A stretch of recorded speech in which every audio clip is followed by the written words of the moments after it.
இந்த மண்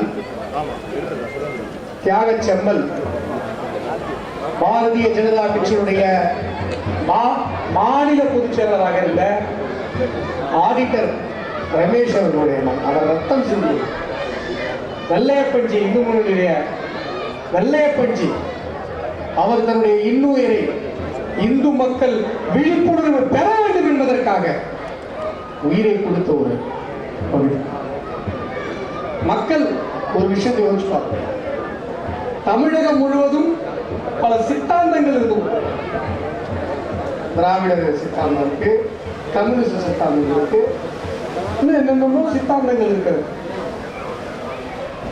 எந்த சித்தாந்தத்தை சார்ந்தவர்கள் தாம் இந்த சித்தாந்தத்தை சார்ந்தவர்கள் என்ற ஒற்றை காரணத்திற்காக கொல்லப்பட்டுக் கொண்டிருக்கிறார்கள் என்பது கொல்லப்பட்டுக் கொண்டு வேற எந்த காரணமும் கிடையாது.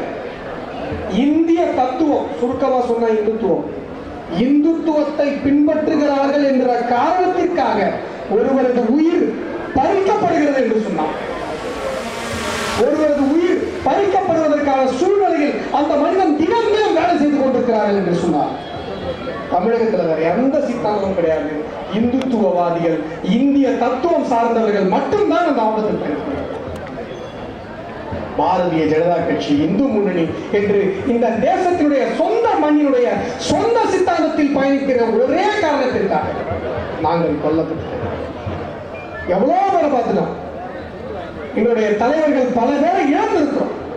இருந்தாலும் கூட எங்களுடைய செயலிலோ, எங்களுடைய சிந்தனையிலோ, எங்களுடைய வீரத்திலோ ஒரு துளி, ஒரு இம்மி அளவு குறைந்திருக்கிறதா? ஏன்னு சொன்னா இந்த மண்ணிற்காக, இந்த மண்ணினுடைய சொந்த சித்தாந்தத்திற்காக போராடுகிற ஒற்றை கூட்டம் எங்களுடைய இந்துத்துவ கூட்டம். இந்து மொழியை பொறுத்தவரை நான் பல நேரங்களில் வியந்திருக்கேன். இந்து முன்னணிக்காரங்கள்ட்ட எப்பயுமே ஒரு மிகப்பெரிய ஒரு போர்ஸ். இந்து முன்னணியிலிருந்து பாரதிய ஜனதா கட்சிக்கு வந்தவங்களை பார்த்தா தெரியும், அவங்க இந்து முன்னணி. ஏன்? வீரத்துறவி என்கிற மனிதர், அவருடைய அந்த தீர்க்கம், அந்த திண்ணியம் இன்றைக்கு 1.5 லட்சம் விநாயகர் தமிழகம் முழுவதும் வந்திருக்கிறது. வீரத்துறவி ஒரு விநாயகர் ஆரம்பித்தார். சந்தோஷி பேசும்போது சொன்னார், தமிழகம் முழுவதும் 10 லட்சம் விநாயகர்கள் வரத்தான் போகிறது. அது நம்முடைய வீரத்துறையினுடைய அருளால் நடக்கத்தான் போகிறது. 10 லட்சம் விநாயகர். இன்றைக்கு எல்லா பக்கமும் எவ்வளவு தடைகள். 2018 ஒரு ஜியோ போட்டாங்க. அந்த ஜியோவுக்கு நல்லா கேஷ் போட்டோம். அதில் சொன்ன அந்த கண்டிஷனை பிள்ளையாரே வந்தாலும் பிள்ளையார் வைக்க முடியாது. அப்படிப்பட்ட கண்டிஷன் எல்லாம் பிள்ளையாரே வந்தாலும் பிள்ளையார் வைக்க முடியாது. இவங்க ஏற்க பயப்படுறாங்க. பிள்ளையாரை பார்த்தா இந்த திராவிடம் அஞ்சி நடுங்குகிறது, அடிவயிறு கலங்குகிறது, தொட நடுங்குறாங்களே. ஏன் பிள்ளையாரை பார்த்தா பயப்படுறாங்க? பிள்ளையார் போறாரு, நல்ல ராஜா மாதிரி ஜம்முன்னு அழகா அம்சமா மக்கள் எல்லோரையும் சந்தோஷப்படுத்திக்கிட்டு போற தெருக்களில் இருக்கிற அனைவருக்கும் ஆசி வழங்கி கொண்டு, எல்லோருக்கும் அருளை வழங்கி கொண்டு, விநாயகர் சதுர்த்தி வந்துட்டு நம்ம கொண்டாடினதுக்கு அப்புறம் அப்படியே நம்ம வீட்டில் ஒரு நல்ல நிலை, ஒரு சந்தோஷம் பொங்குது. அந்த வருஷமே நல்லா இருக்கு. இவ்வளவு அருளையும் வழங்கி கொண்டு அப்படியே போற விநாயகர். ஆனா இதை பார்த்து ஏன் திராவிட மாடல் பயப்படுது? ஏன் திராவிடம் பயப்படுது? தமிழகத்துல விநாயகர் சதுர்த்தி ஊர்வலங்களை நம்முடைய வீரத்துறவி ஆரம்பித்து வைத்தார். இந்தியா முழுவதும், பாரத தேசம் முழுவதும் யார் ஆரம்பிச்சு வச்சாரு? பாலகங்காதர திலகர் ஆரம்பிச்சு வச்சார். எதுக்கு ஆரம்பிச்சு வச்சாரு திலகர்? இந்துக்கள் அத்தனை பேரையும் ஒற்றுமைப்படுத்தணும், இந்துக்கள் ஒற்றுமையாக இருக்கணும், இந்துக்கள் ஒற்றுமையாக திரண்டால் மட்டும்தான் அப்போ ஆட்சி செய்து கொண்டிருந்த வெள்ளைக்காரர்களை ஓட ஓட விரட்ட முடியும்னு திலகர் நினைச்சார். அதனால என்ன பண்ணார்? வீட்டுக்குள்ள இருந்த விநாயகரை வீதிக்கு ஒரு விநாயகராக கொண்டு வந்து நிறுத்தி எல்லாரும் ஒன்று கூடி விநாயகர் சதுர்த்தியை கொண்டாடுங்க. யோசிச்சு பாருங்க, தீபாவளி இருக்கு, பொங்கல் இருக்கு, இன்னும் பல பண்டிகைகள் இருக்கு. எல்லாம் நம்ம என்ன பண்ணுவோம்? வீட்டுக்குள்ள கொண்டாடுவோம். இந்துக்கள் சாதி கடந்து, மற்ற மாச்சரியங்கள் கடந்து வீதிக்கு வந்து கொண்டாடுகிற ஒரே பண்டிகை விநாயகர் சதுர்த்தி. அதனாலதான் திராவிட மாடலுக்கு அதை பார்த்தா போதும். இதுல ஒரு விசித்திரம் பார்த்தீங்களா, வெள்ளக்காரனும் விநாயகர் ஊர்வலத்தை பார்த்து பயந்தான், இந்த கொள்ளக்காரனும் விநாயகர் ஊர்வலத்தை பார்த்து பயந்தான். இந்துக்கள் ஒன்றுபட்டால் இவங்களுக்கு பயம், இந்துக்கள் விழிப்புணர்வு அடைந்தால் இவர்களுக்கு பயம். இன்றைக்கு அருமையான ஒரு தலைப்பை இந்த வருடம் இந்து மொழி எடுத்திருக்கிறார். குறைந்து வரும் இந்துக்கள் மக்கள் தொகை, குறைந்து வருகிற மக்கள் தொகை, இந்துக்களுடைய மக்கள் தொகை குறைந்து கொண்டே இருக்கிறது. காரணம், மெட்ராஸ்ல பாருங்க சொன்னார், பிரியாணி கடையெல்லாம் போகும்போது ஜாகிரதையா போவாங்க. மெட்ராஸ்ல பிரியாணி கடையும் அதிகமாயிடுச்சு, கருத்தரிப்பு மையங்களும் அதிகமாயிடுச்சு. அது என்ன மர்மம்னே புரியல. அது மட்டும் இல்லை, இன்றைக்கு நாம சாப்பிடுற உணவுகள், பல கலப்படங்கள், பல விஷயங்கள், இது எல்லாத்துக்கும் மேல பஸ் ஸ்டாண்ட்ல போய் நிம்மதியே நிற்க முடியாது. கையை பிடிச்சிருக்கான், கை பிடிச்சிருக்கான். இயேசு அடைகிறாரு. இயேசு என்னைக்காவது அன்பதனை பரப்ப சொன்னார். நம்ம படிச்சது, நான் தான் கேட்டேன், இயேசு அன்பதனை பரப்ப சொன்னார், நீ ஏன் மதத்தை பரப்புறான்னு கேட்டேன். தப்பா? தப்பா? இயேசு அன்பை பரப்ப சொன்னார், அன்பை பரப்பு, ஏன் மதத்தை பரப்புற? இந்த பக்கம் இப்படி முழுமையாக இந்துக்களை மதமாற்றி விட வேண்டும் என்கிற வெறியோடு மதமாற்ற மிஷினரிகள் தமிழகம் முழுவதும் அணிந்துள்ளனர்.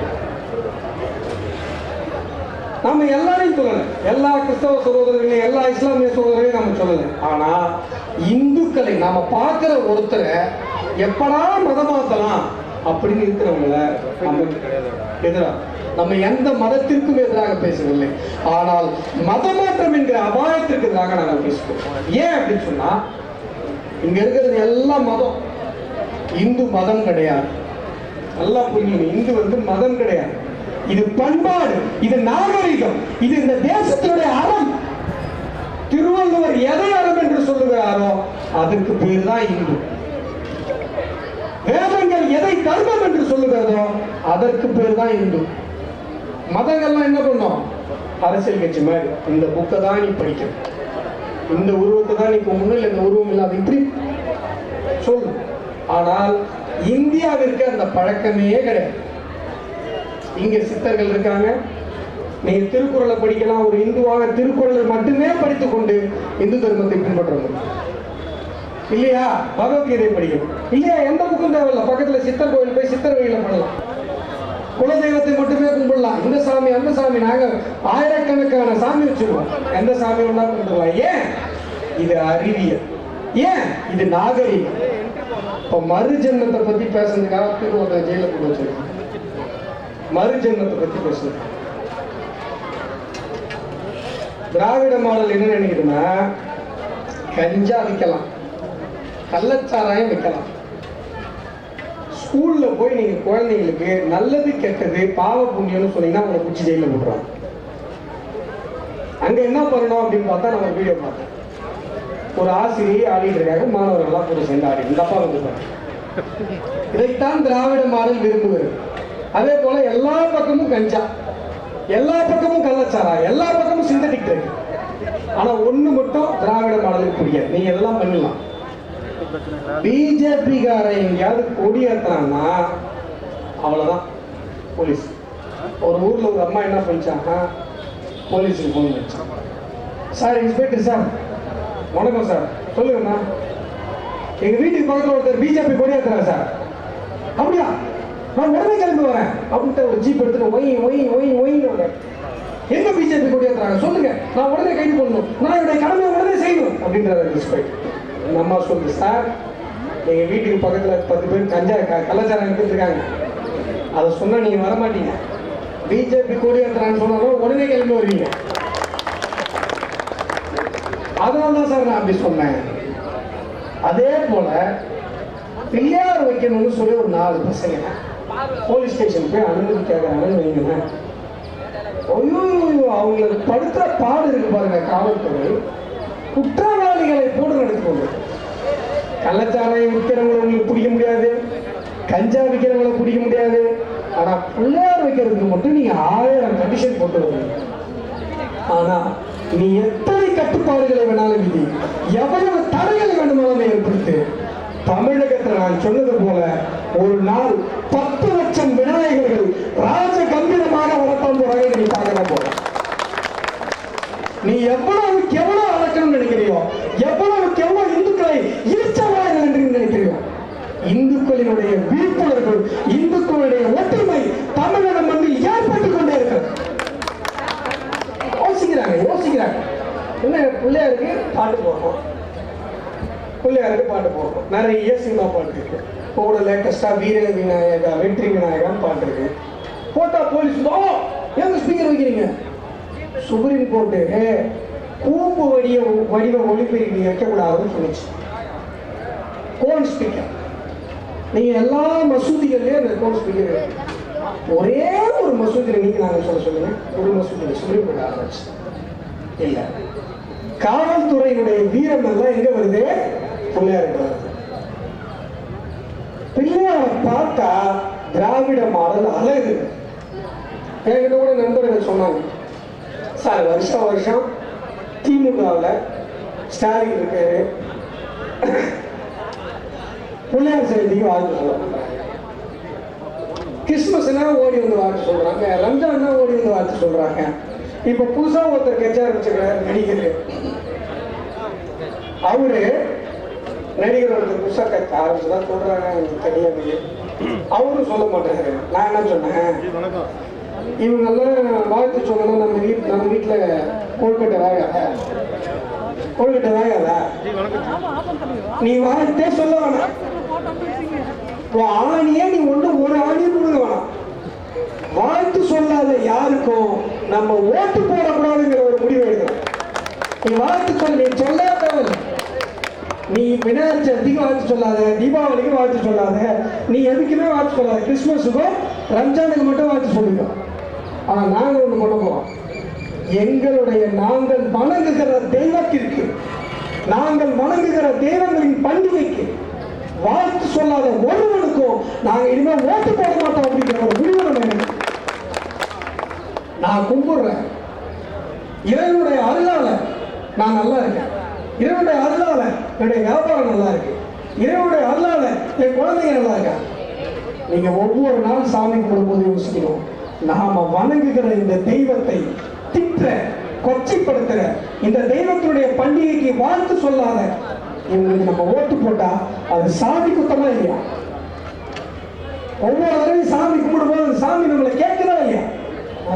நல்ல சாமி கும்பிடுற, எல்லாம் ஒன்று கும்பிடுற, சாமி கேட்குமா இல்லையா? நம்மள உருந்துக்க சாமி கும்பிடுற, நீ கேட்கறதெல்லாம் நான் கொடுக்குறேன். வேலை கேட்டேன், வேலை கொடுத்தேன், கல்யாணம் ஆகணும்னு சொன்னேன், கல்யாணம் பண்ணி வச்சேன், நீ கேட்குற எல்லாம் நான் கொடுக்குறேன். ஆனால் என்ன திட்டவனுக்கு நீ ஓட்டு போட்டு வர. சாமி கேட்குமா கேட்காத? கேட்குமா கேட்க. இதை நம்ம யோசிச்சுப்போம்.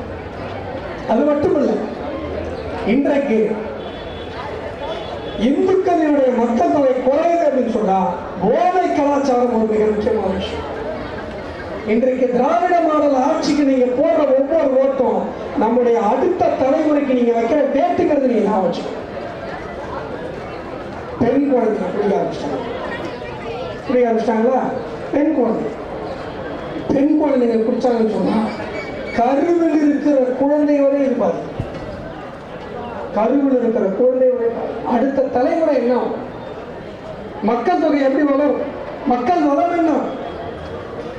இன்றைக்கு எல்லா இடங்களிலும் ஒரு பள்ளிக்கூடம் இருக்கா, பக்கத்துல கச்சாக்கி, ஒரு கோயில் இருக்கா, ஏன் ஒரு மசூதி இருக்கா, ஒரு சர்ச் இருக்கா, பக்கத்துல கூட ஒரு டாஸ்மாக் இருக்கு, பஸ் ஸ்டாண்ட் இருக்கா, பக்கத்துல டாஸ்மாக். எல்லா இடங்களிலும் போதை போதை போதை. அதுல ஒரு அம்மா என்கிட்ட கேட்டுச்சு, சொல்றதெல்லாம் கரெக்டு, 1000 ரூபா கொடுக்குறாங்க நான் எங்க வீட்டுக்கு. நான் தான் கேட்டேன், அந்த 1000 ரூபா உனக்கு எத்தனை நாளைக்கு வருதுன்னு கேட்டேன். ஏங்க அந்த 1000 ரூபா உனக்கு எத்தனை நாளைக்கு வருது? அந்த அம்மா சொல்லிச்சு, 4 நாளைக்கு வருது தெரியுமா. 4 நாளைக்கு என்ன கணக்குன்னு கேட்டேன். ஒரு கோட்டை 250 ரூபா, 4 நாளைக்கு எங்கள் வீட்டுக்காரர் குடிப்பாரு. அது நான் இன்னொரு அக்கா சொன்னாங்க, 2 நாள் தான் வருது. 2 நாள் தான் வருதா? எப்படி? இல்லை எங்கள் வீட்டுக்காரர் அதிகமாக குடிப்பாரு, ஒரு நாளைக்கு 500 ரூபாய் குடிப்பாரு. ஒரு அக்கா எஞ்சாங்க, எங்கள் வீட்டுக்கு அந்த 1000 ரூபா ஒரு நாளைக்கு தான் வருது. ஒரு நாளைக்கு தான் வருதா? ஏன் இல்லை, நானும் குடிப்பேன், எங்கள் வீட்டுக்காரரும் குடிப்பாரு. அது ஒரு நாள் கள்ளக்குறிச்சியில் கள்ளச்சாராயம் குடிச்சு 65 பேர் செத்து போனாங்க, 6 பேர் பெண்கள். இதைத்தான் இந்த திராவிட மாடல் சாதித்து காட்டுகிறது. இதைத்தான் இந்த மு.க. ஸ்டாலின் அவருடைய அரசு சாதித்து காட்டுகிறது. இதற்கெல்லாம் நாம் முற்றுப்புள்ளி வைக்க வேண்டும் என்று சொன்னார். இனிமேல் இந்த திராவிட மாடல் தமிழகத்தை விட்டு விரட்டி அடிக்கப்பட வேண்டும் என்ற தீர்மானத்தை 2026 இந்த காதி கூட்டம் போது பாருங்க, அப்படி ஜம்மு போது பாருங்க, எல்லாம் யோசிச்சு பாருங்க. ஒரு தெருவே கூடி தெருவில் இருக்கிற எல்லாரும் பிள்ளையாருக்கு அவங்களால முடிஞ்ச பலகாரங்களை சென்று என்னைக்காவது ஒரு தெருவில் எல்லாரும் கூடி ஒரு விழா பண்ணிருக்கணும். விநாயகர் சதுர்த்தி தவிர யோசிச்சு பாருங்க. எதிர் வீட்டுக்கும் நமக்கும் சண்டையா இருக்கும், பக்கத்து வீட்டுக்கும் நமக்கும் சண்டையா இருக்கும். அந்த வீட்டு பசங்கள்லாம் வருவாங்க, நம்ம வீட்டுக்கு வந்து அக்கா பிள்ளையாருக்கு படைக்க போறோம், நீங்க கூப்பிடுறாங்களா? சண்டை தான். ஐயோ அந்த வீட்டுக்குள்ள நம்ம வீட்டுக்கு வந்துச்சு, சரி போவோம். இப்படி அந்த தெருவில் இருக்கிற எல்லாரும் ஒன்றாயிரம். எதுல ஒன்றா வராங்க? உட்கார்ந்து பாருங்க, ராஜா மாதிரி கெத்தா மாசா அந்த பிள்ளையாருக்கு நம்ம வந்து பூஜை பண்ணும்போது ஒன்றாயிரம். இந்த ஒற்றுமை இருக்கு இல்லையா, இந்த மனமாச்சரியங்களை கடந்து நம்ம தெருவூர ஒண்ணுக்குறோம் பார்த்தீங்களா, இதை பார்த்து ஒரு ஆளுக்கு வயிறு எரியுது. அந்த ஆள் இப்போ அமெரிக்காவுக்கு எதுக்கு போயிருக்காருன்னு கேட்டால் இன்வெஸ்ட்மெண்ட் கொண்டு வர போயிருக்காருங்க. இன்வெஸ்ட்மெண்ட்டு ஏற்கனவே துபாய் போனாங்க வரல, அதுக்கு முன்னாடி ஒரு ஊருக்கு போனாங்க வரல, எதுவுமே வரல. டிவியில் மட்டும் விளம்பரம் மட்டும் வருது. அதை நம்பி நம்ம ஏமாந்துட்டோம். ஆகையால எனக்கு தொண்டை ஏதோ பக்கார் பண்ணுது. அதனால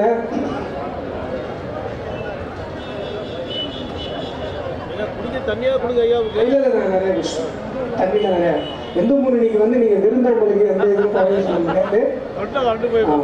வீரத்திலும் சரி விருந்தோம்பலையும் சரி இந்து முன்னணிக்கு நிகர் இந்து முன்னணி தான். அதனால நீங்க அதனால